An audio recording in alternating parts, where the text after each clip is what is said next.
বাংলাদেশে এমনি এরকম বহু মানুষ মারা গেছে। যিনি ক্রিমিনাল তাকে ক্রিমিনালের মিউজিক ফেস করতে হবে, তাদের বিচারের আওতায় নিয়ে আসতে হবে, এইটাই আমি বিশ্বাস করি। আমি যখন কোনো প্রতিবাদ করতে যাই তখন মানুষের প্রথমত একটু সন্দেহ হয়। বেশিরভাগ গল্প যখন দালালের, তখন আমার দালাল না আমি, এইটা প্রমাণ করতে আমার এক জীবন চলে যাবে, এইটাই আমি বিশ্বাস করি। এই পর্যন্ত আমি যতগুলা মামলা করছি হাইকোর্টে, যতগুলা পাবলিক ইন্টারেস্টে কাজ করছি, কোনোটাই আমার জন্য ছিল না। কারণ হচ্ছে কি, আমি এইসব লোকের বিরুদ্ধে কথা বলতে গিয়ে এত বড় বড় শত্রু টানছি, আপনি চিন্তাই করতে পারবেন না। এইগুলা কেউ কখনো এটা অ্যাকোমোডেটই করতে পারবে না। তরুণদের মাঝে এটা ছড়াই দিতে চাই যে প্রচন্ড বেঁচে থাকার লোভ কমাইতে হবে। এটা যদি লোভ কমাইতে পারেন তাহলে যতদিন বাঁচবেন বাঘের বাচ্চার মতো বাঁচবেন।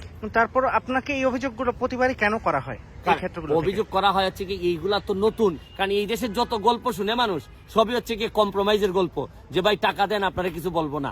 সব তো ম্যানেজিং এর গল্প। এই অসংখ্য গল্পের মধ্যে আমি যখন কোনো প্রতিবাদ করতে যাই তখন মানুষের প্রথমত একটু সন্দেহ হয়। আর আমি এমন একটা দেশে জন্মাইছি ভাই, বেশিরভাগ গল্প যখন দালালের, তখন আমার দালাল না আমি, এইটা প্রমাণ করতে আমার এক জীবন চলে যাবে। Thank you.